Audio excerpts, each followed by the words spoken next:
وعلیکم السلام ورحمۃ اللہ وبرکاتہ۔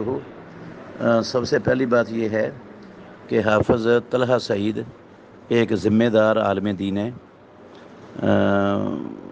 اس نے کوئی ایسا نعرہ اپنی زبان سے نہیں لگایا ہے جو عقیدہ توحید کے منافی ہو، شرکیہ ہو۔ تو ہاتھ اس نے ہلائے ہیں اور اس کی وضاحت حافظ طلحہ سعید نے خود ہی میڈیا پر، سوشل میڈیا پر کر دی ہوئی ہے، وہ سب کے پاس موجود ہے۔ تو اس کے بعد کسی اور وضاحت کی ضرورت باقی رہتی ہی نہیں ہے۔ لیکن یہ والے لوگ جس کا کلپ آپ نے بھیجا ہے، یہ ہیں سستی شہرت کے بھوکے اور فتنہ پرور اور فتنہ باز لوگ ہیں، شر پسند ہیں۔ ان کو فتنے کے سوا کسی چیز سے غرض نہیں ہوتی، اور یہ فتنوں میں ڈالتے ہیں لوگوں کو بھی، خود بھی فتنوں میں پڑتے ہیں اور اسے اپنی شہرت کا سامان حاصل کرنے کی کوشش کرتے ہیں۔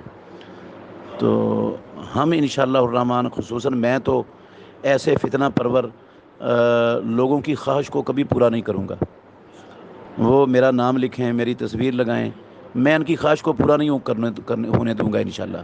یہ اسی طرح بول بال کے جو ہے نا وہ بند ہو جائیں گے انشاءاللہ۔ ان کی خواہش پوری نہیں کروں گا۔ چل صحیح ہو گیا، ٹھیک ہے، میں کراؤں گا۔